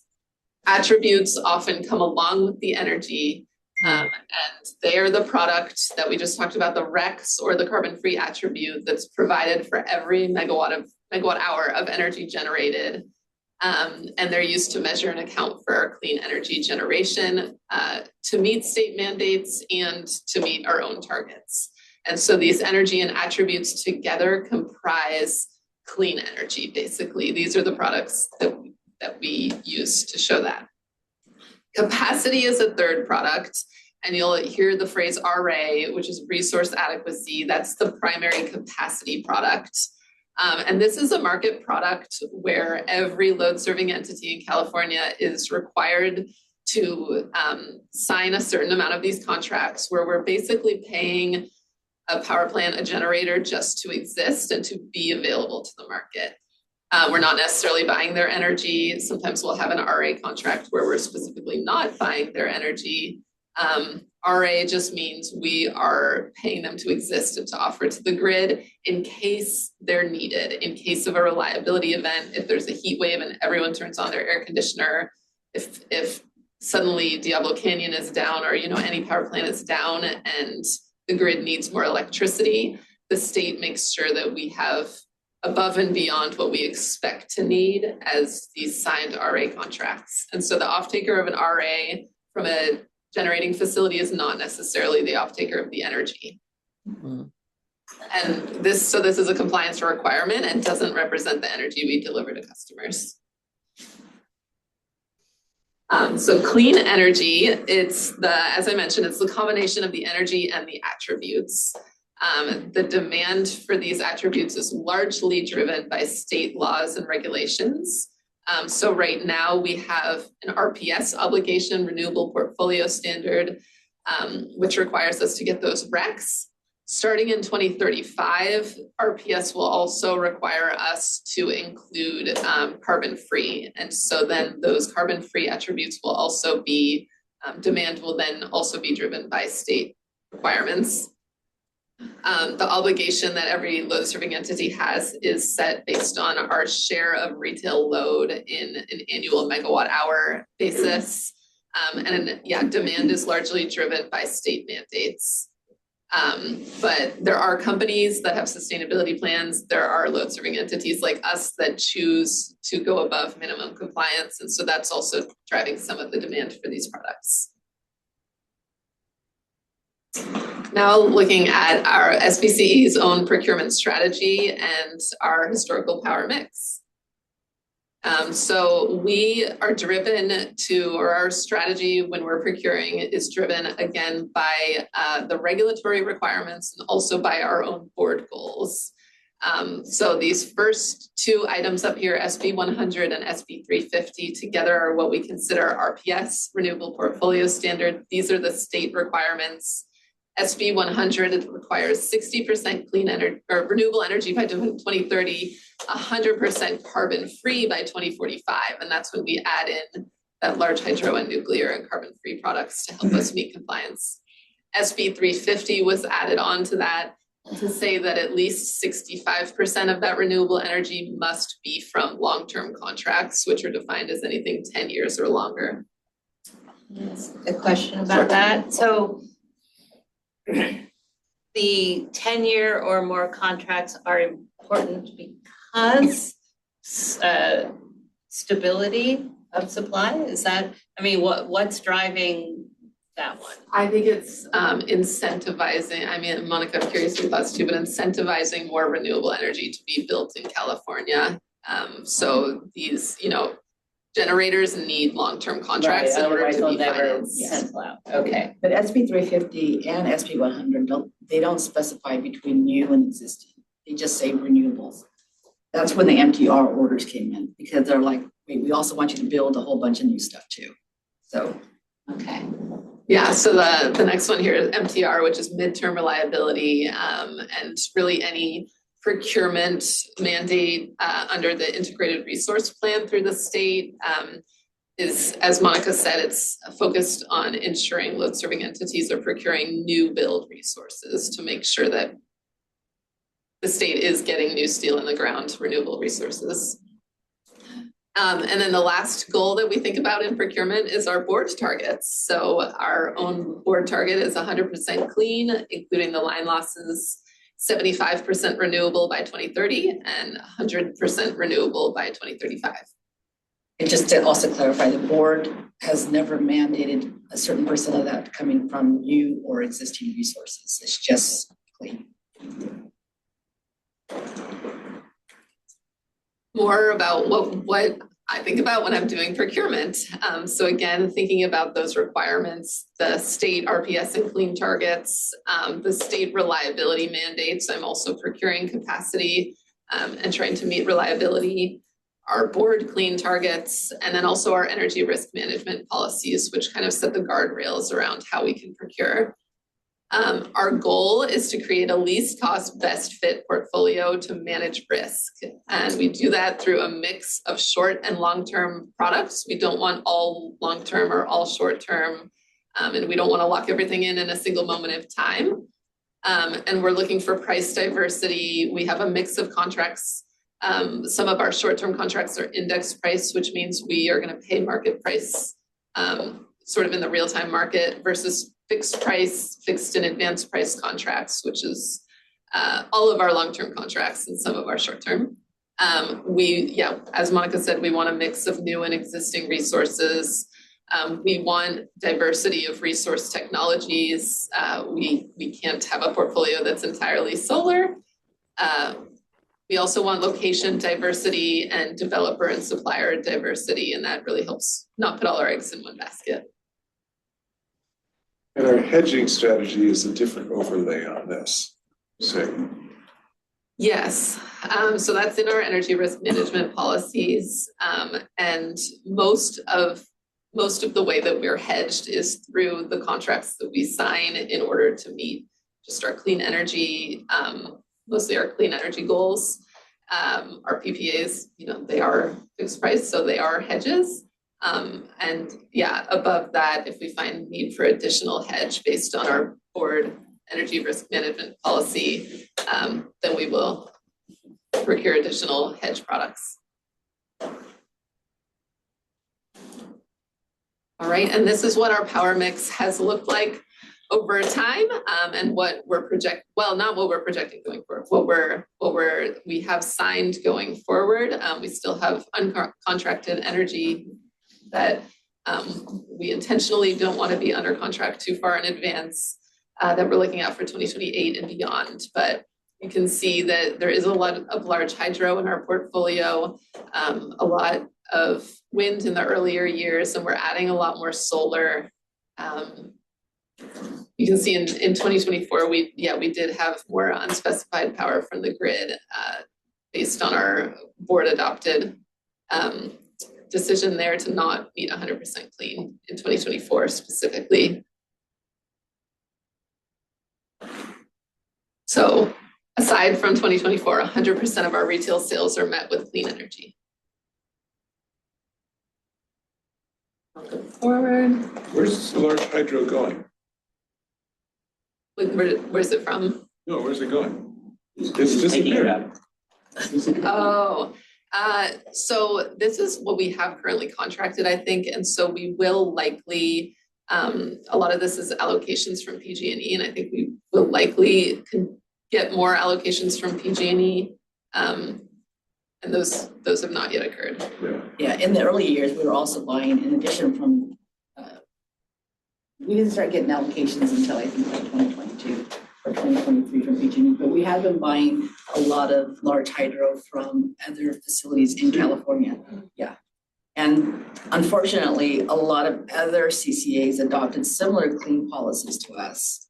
And therefore, the ability for us to procure these large hydro resources in the market kind of went away. We had a big 5-year contract when we first started. And when that contract went away, it was really hard to replace it because there was other demand for it. But we continue to look for those resources. They're just very popular right now. And biomass, what's the story on biomass? We had one contract for biomass that extended. Chris, when did the biomass, the Rio Bravo contract end? It ended 2025 December, so we rolled off at the end of this last year. There's just not a lot of new biomass that gets built. It's relatively expensive. If you think about the fuel source for biomass, it's a lot of the material that exists in the forest, and they have to collect that. And Is that the Fresno thing? Yeah, that's the Rio Agricultural Bravo. stuff too. Yeah, I told you about the macadamia nut that's in Hawaii that would qualify, right? yeah. But it does qualify, new biomass does qualify for midterm reliability procurement orders, right? Yeah. And so when we do our solicitations, we ask for everything, and we just don't get public offers there because I think it's just not that viable because of the cost. Can I also ask, looking on the uncontracted years, it looks like large hydro disappears, which I know that you mentioned, but also the uncontracted energy is a little bit larger in 2030. Is there something that we lose between 2029 and 2030?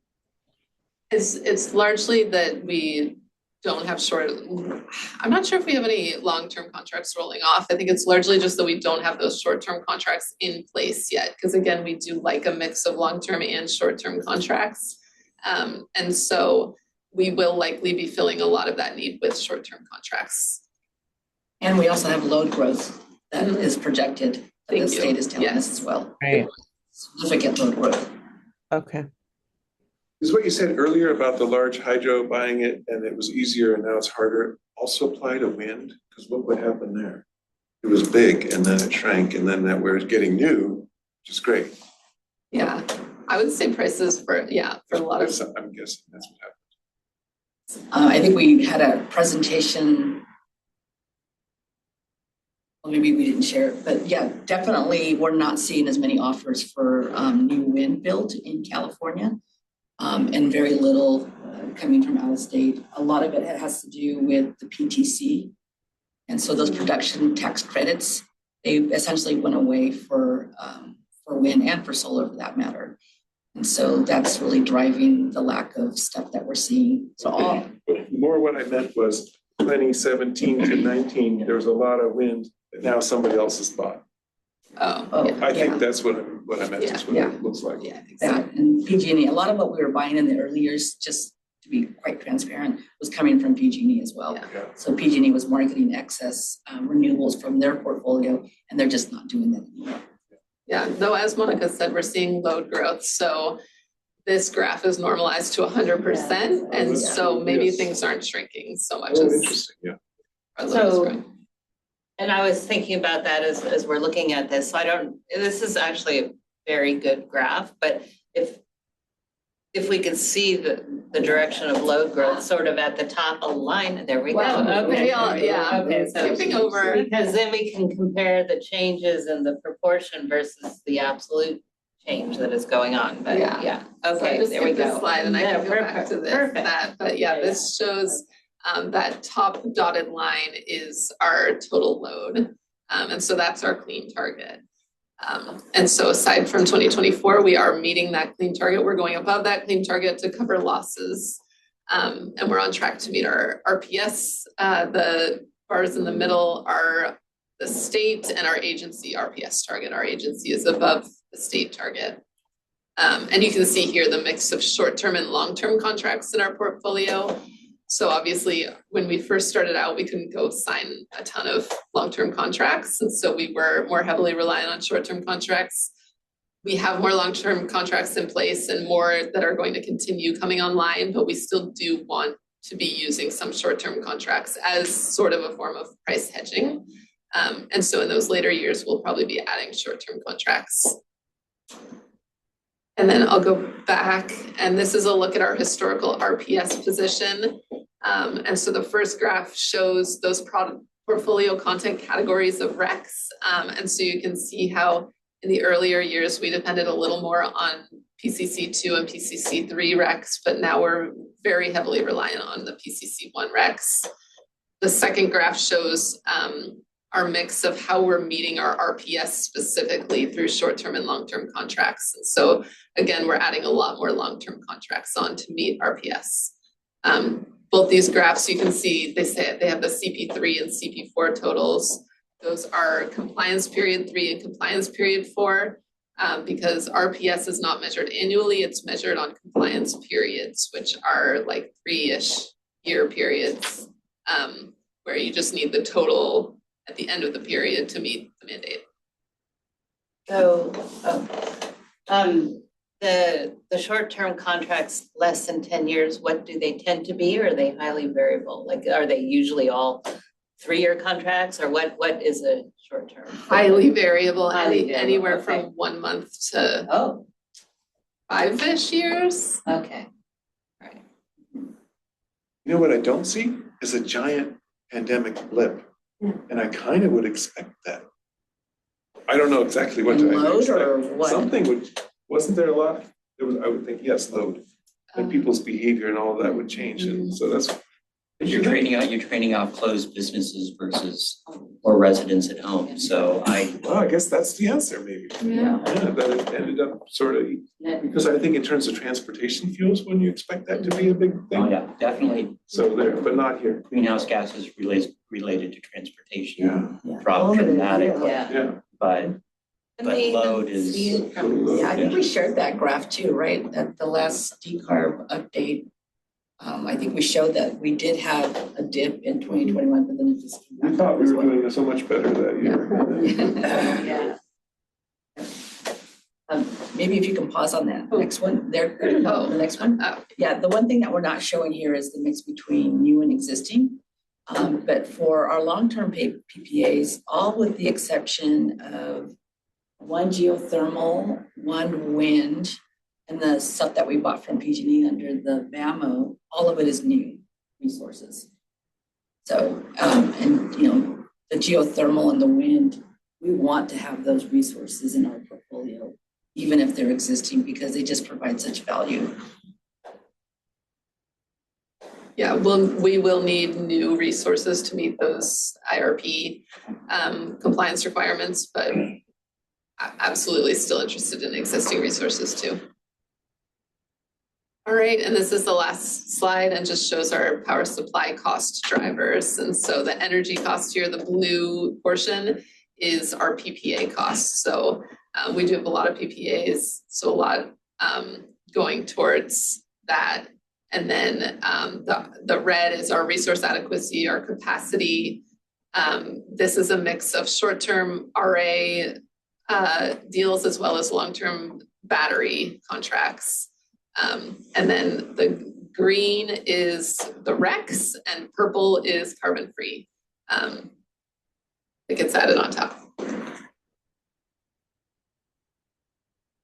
Do you have anything you want to add? No, I mean, just one thing to note is like 2025, obviously costs were really high. And 2024, they could have been much higher, but the board decided not to spend, directed staff to not meet 100% clean. And so we avoided some expenditures for 2024. But I will note that, you know, 2025, the price of all these attributes determined the market price benchmarks for 2026, and therefore a very high PCIA in 2026. Or something? Yeah. Well, they came down quite a bit between 2025 and 2026. But, What's in the ISO charge? Is that administrative? well, there's a lot of stuff there. There's, I don't know if Chris can elaborate, but there's a bunch of what they call general management costs, GMC charges. So this is what we have to pay the ISO to make sure that we balance load and supply in real time. Chris, I don't know if you want to add anything there. Yeah, that's basically just it. I don't know if you guys really want to dig into like what accounts for GMC. It's very dry. Well, it seems like it's, you know, it's kind of almost an administrative infrastructure for the system. And so I was just interested that it's not constant. No, there's 2 years doesn't show. Yeah, 2 years it doesn't even show. So that's what I was confused. And Chris, thank you for joining us here. So why does it vary so much? I would go need to look at those specific years, but we can get back to you on that. GMC is a rate, but there's other costs that are factored in. And so you can net out your FISO charges if you are providing more product to the market at that point in time. And so that's pretty high level explanation for something that I would need to go see the data to give you a full accounting of what happened. Yeah, and the ISO, because they're charged with making sure that their balancing authority is always balanced, they can allocate costs, like what we call pancake cost, if there are shortfalls in any place. And then, so there's a cost allocation that happens at the Cal ISO if they have to go out and procure additional resources to balance that load. And so some years, maybe that happened. And that's why we have higher GMC costs as well. So, well, you know, I'm with all the things that are happening in the federal government, I'm really concerned of sort of these background agencies that, you know, most people aren't very well. And so this is, so we really need this to have our system work properly. right. So it's all a state-run thing, isn't it? Right, well, the Cal ISO is a corporation. And it's governed by a governing body that is appointed by the governor. But they have to operate in a very competitive market because they're not the only game in town. Like loads, not us, but things like Los Angeles Department of Water Power, Sacramento Municipal Utility District, they don't have to participate in the Cal ISO if they feel that the Cal ISO's fees and charges are not competitive. They can form their own balancing authority, like SMUD and LA did do. And so they have a motivation to be competitive and to attract participants into their market. And so they have to be competitive. They're not run by the federal government. They're run essentially by this governing agency, but really they run as a business. Oh, okay. Well, I'm just concerned that it's not essentially something that's potentially on the chopping block by the federal administration or at risk. Okay. If somebody was going to chop them, it would be the governor of California, and I don't think that would happen. No. Because then we would have an outage problem. Yeah, okay. So. And they operate under federal standards, but Monica is right. It is not a federal entity. Okay. So the standards could change. The federal government could put pressure on them. You know, there's FERC jurisdiction there, but it is not a federal entity itself. Okay. So this my question is from back at the earlier when we were talking about the electrons.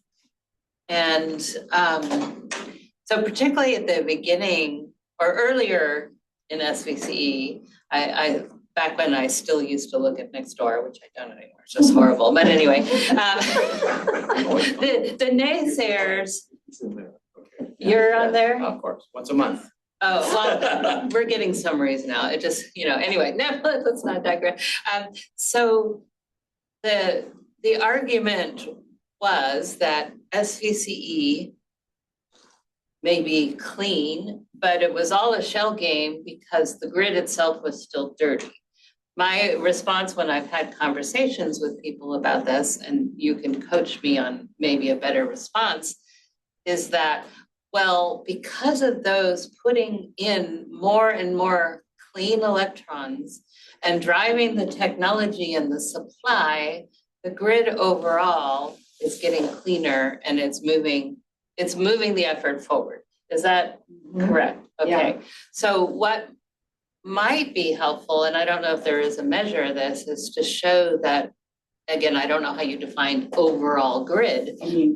Is there a California, you know, can we see the cleanliness, not of our purchases, but as a whole, what the grid, because we are driving, it's an investment in the technology to drive the not just the cleanness, but also the stability. Remember the orange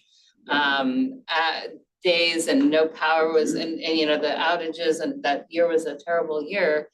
And we've had a robust grid since then too. So, So so this is a number okay. called the grid intensity factor. Where is Yeah. that? You see it The first white line. right? Or the, Greenhouse gas. oh, the greenhouse gas that one. emissions Yeah, so that's the intensity. CO2. Yes. Yes, so if you go all the way to the right where it says. Oh, the- California utility average. Yeah. Okay. So that's that, but yes, the state does track that. And if we were to go back and look at all of the historical ones, that number has been reducing. Now, it can fluctuate year to year depending on how much hydro is available and how much nuclear is available, right? In a dry year, you're going to have less hydro and you're going to rely more on natural gas for energy purposes on the grid, and it'll go up. So the grid has one, and we always endeavor to be better than the grid. Yeah. But that's that. And then the other thing too that's really important is the integrated resource planning process. And in May, Marin's going to bring a presentation to the board about our next integrated resource plan, which is a mandated planning process that we have to do. And then the board, she'll bring something for approval.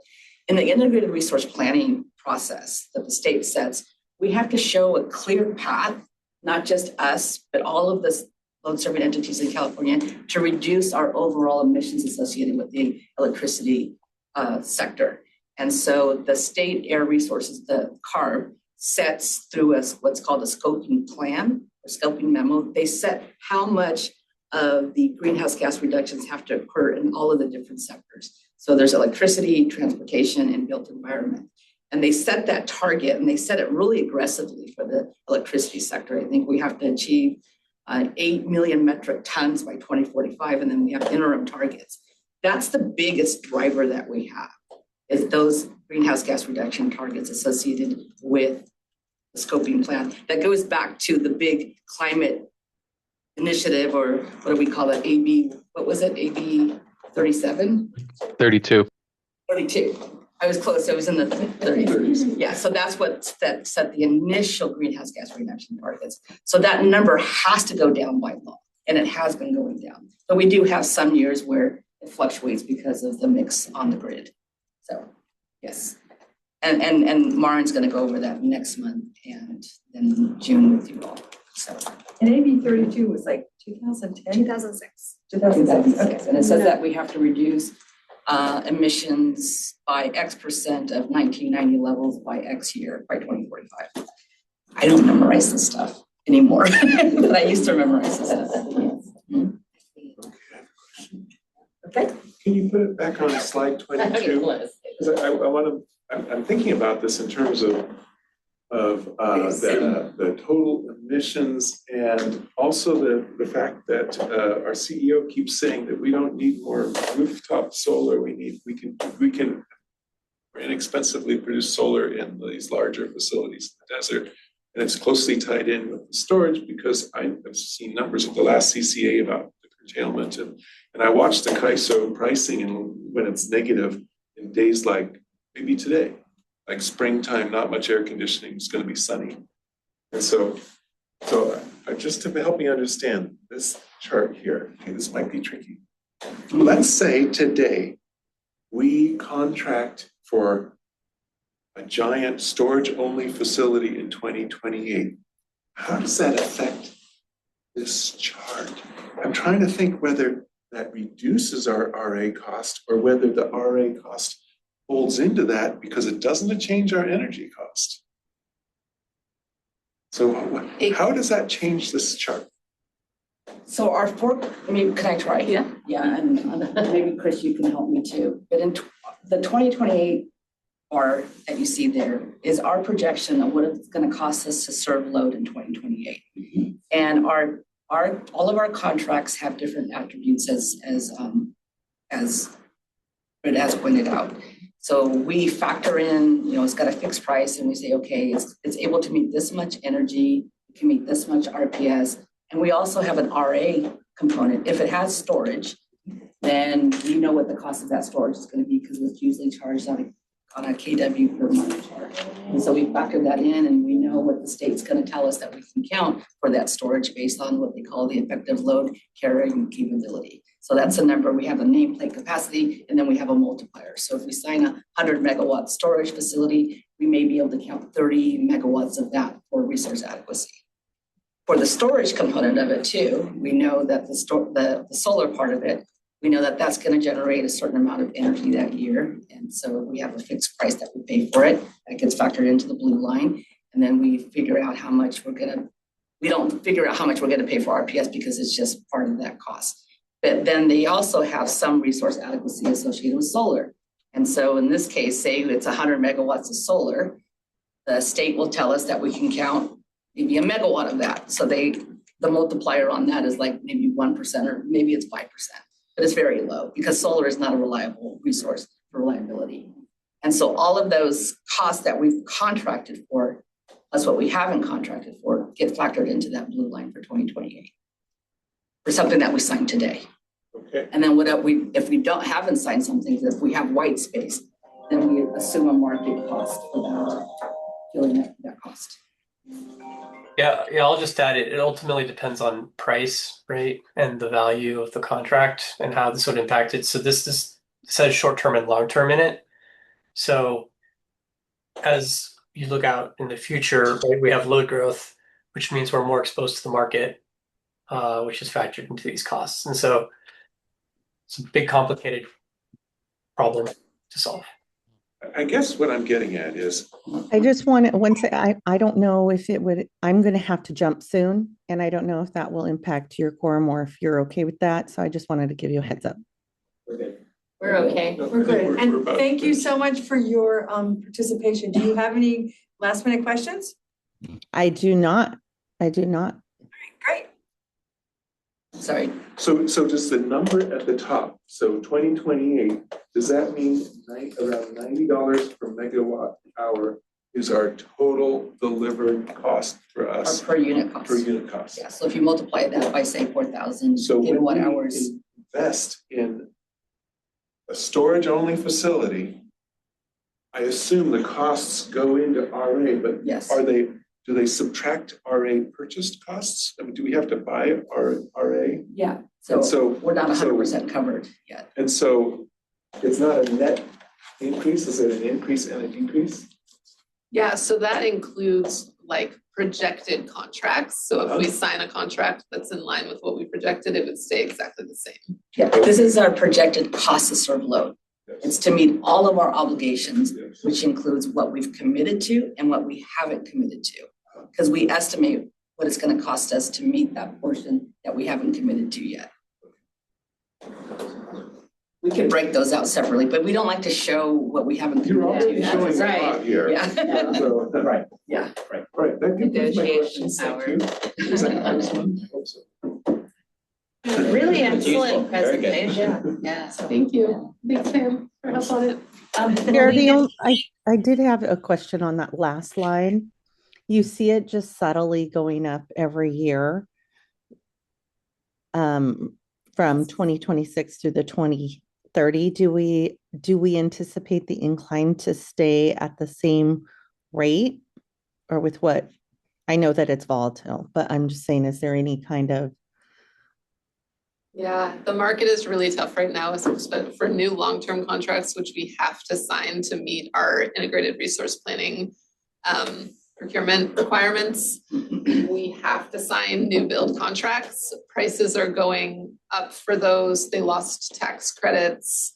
It's a tight market. Yeah, so. And the CEC is projecting that our load is going up quite significantly. Yes. So that's also driving the size of that blue bar. Because remember, it's P times Q. Right. Okay. Thank you. By L.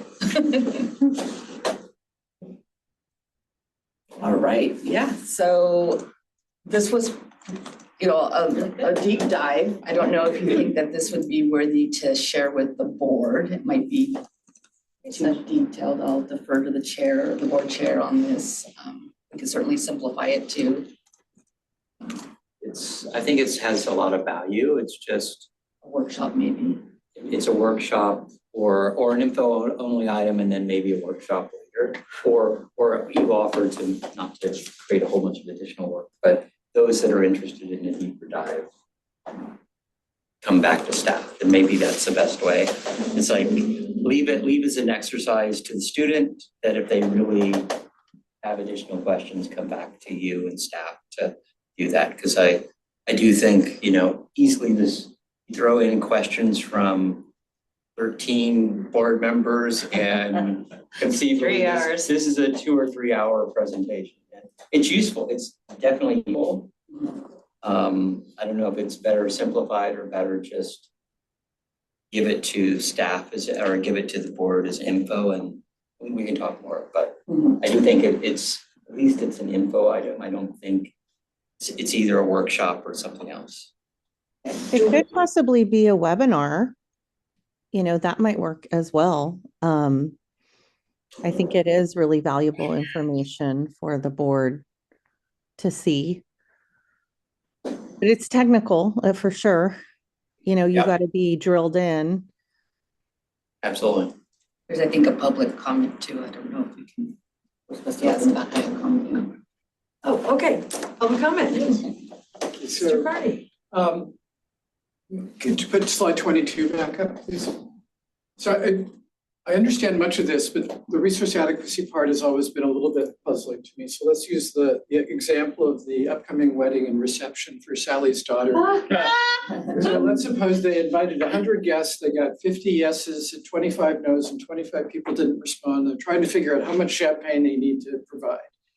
And so what's the resource adequacy number to make sure that all of the guests are properly lubricated by the time the reception is over? And is curtailment of the pouring of the champagne a viable option as opposed to buying way too much champagne that you'll never be able to use? So how confident are you that the state has set resource adequacy goals that make electricity affordable? I see these big red chunks, and there's a period where it seemed like they decided that it had to go up for 3 years and now it's going down. Is there a potential political lever to say that the state needs to do a little bit more focusing on curtailment of demand rather than always having 99.999% chance of being able to deliver that last electron? That's a really good question, and I think it's all of the above. I think it's both. I think there is a real big effort to see how much demand we can flex through not just an Amber Alert like we did on September 6, 2000, whatever that was, 22, but actual real hardware that we can communicate with to reduce load and or modify load, right? So that everybody's not using load at the same hour. So that is a big part of what the state would like us to do, and certainly a part of what we're trying to evaluate through our programs. How much load can we actually flex to avoid buying another megawatt of resource adequacy or capacity somewhere else, right? So I think that's definitely, but the reality is that demand response or load modification programs will not solve our champagne need, right? You need to buy champagne because people need to drink it at a wedding, to have fun. So yes, so that's, and the state itself has really reformed how it requires us to buy resource adequacy too. So leading up to 2025, we only had to demonstrate resource adequacy on what was called peak months or peak period of the year. Now we have this new construct called slice of day, where we have to show that we have enough capacity to meet every hour of the typical month for the whole year, right? So that construct really was driving the big red part. But now we brought on so much new capacity, especially in the form of storage. Like even the state is just completely surprised about how much new capacity we've been able to bring on so fast. And a lot of it driven by CCAs, quite frankly. We brought on the majority of it, not just through the procurement orders, but through our own directives as well. And so we have so much storage that even the curtailment numbers are going down now. And then the next big step is this regionalization, where we're going to expand the footprint of where we can share those resources throughout the Western region. And that's going to also reduce curtailment quite a bit as well. And perhaps maybe long-term the need for additional resource adequacy products. So it's a big combination of a lot of things, Bruce, but I think that you can see that it's projected to be much lower than it was in the past. Okay. All right. So will the agenda packet said that this, All right, this PowerPoint would be available on the website. It's Can you now share, Yeah. can you send, it's now available? Yes. You can send the link. Okay, yeah, so, because that was very helpful. So, good. I was making last minute changes and I apologize. Yeah, no, that's fine. That's sort of, I think, what the purpose of this committee is. But I was wondering about, talking about what's the best venue for sharing this information. What are kind of our, I know we have a workshop planned, one workshop planned at least in the next 3 or 4 months for something. I seem to, I mean, there's this special meeting on the 15th, or it's a special time. It's not a special meeting. It's a special time. Do we have any workshops scheduled, or? We have not scheduled anything going forward. We can schedule a study, so we're trying to update some board onboarding materials as well, including creating kind of a fundamentals onboarding. I know some of the board members, some of our new alternates and board members are actually attending the Berkeley Haas training this week. I know Zoe was in there too, and Zoe's there both as a student and as a spy to see what we can kind of adopt in terms of our own onboarding package. But this is probably something that we could do for all of the board, and so we can do a fundamentals and then a deeper dive on our power procurement efforts and on our programs as well. Maybe we look at folks' calendars for maybe August or September, June. We're like really busy through June right now. And then July, we take a break. You're moving too.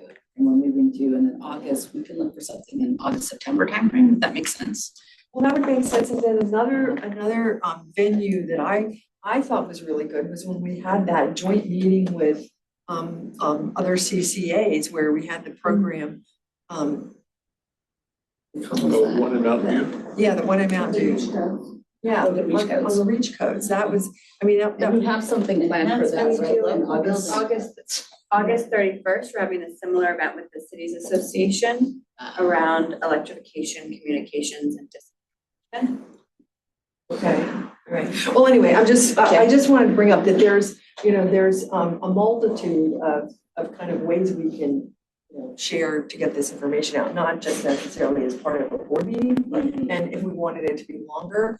And I also think the webinar is not, that should be part of that list too. That's also a good idea.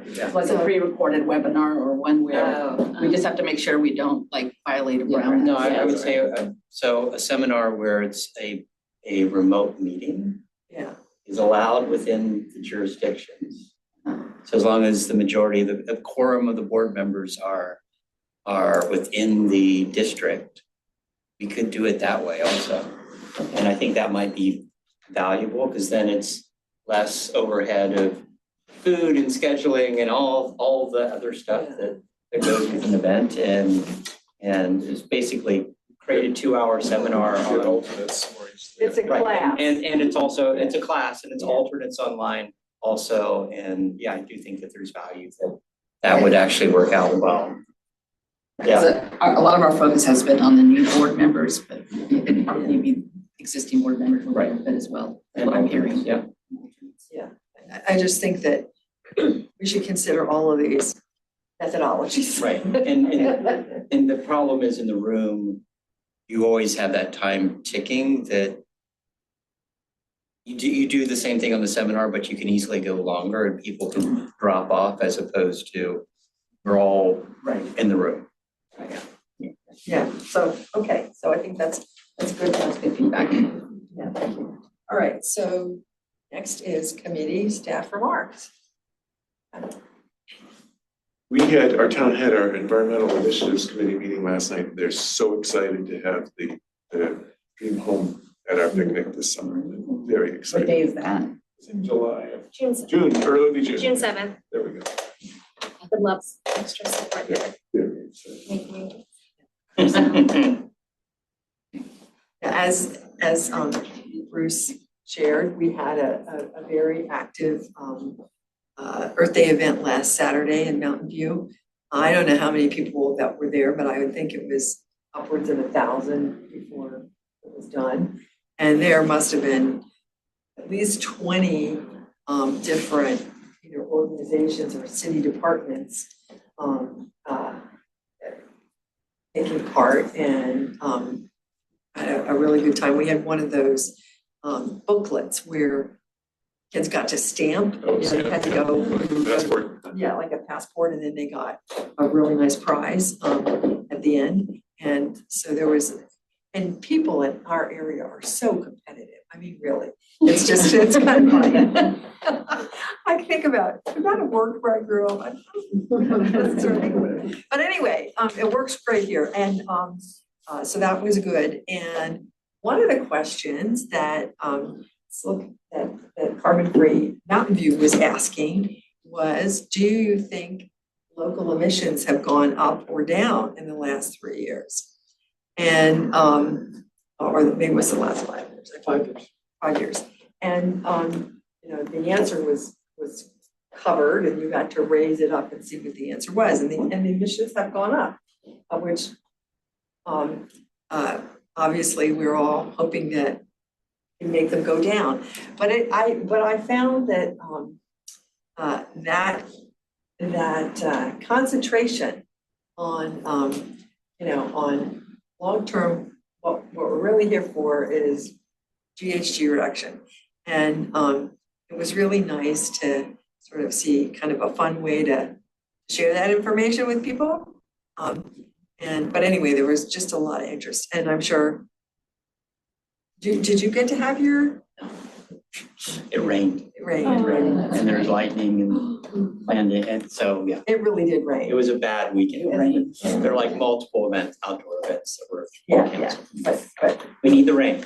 Can I speak to another event? I know we're running over, but I went to the most incredible thing on. I was cajoled, I was arm twisted by Rod Sinks to attend the Fremont Union High School District Earth Day event at the Computer History Museum.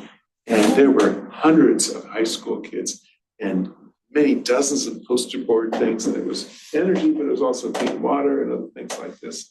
Many clean walk bike groups, just many little groups from around the area. The bike walk Sunnyvale group, the city of Sunnyvale, the huge thing, tons of energy. I was really excited to go. Is it for the Fremont High School? It's Fremont Union High School District, which has 5 high schools in Sunnyvale, Cupertino, a little bit Los Altos. Anyway. Did we attend that? Last year, I know we sponsored and attended. I didn't hear anything about it this year, but we may have sponsored it this last year. I wore my badge and I acted like we were responsible, but I didn't know we were. Well, another thing that just hoping moving forward, I went up to Climate Week on San Francisco on Tuesday, and I feel like I'm on every environmental list there is in the world, but obviously I'm not, because I didn't really get very much about Climate Week before. And so is there a way for us? Yeah, I didn't either, but I know some staff was there.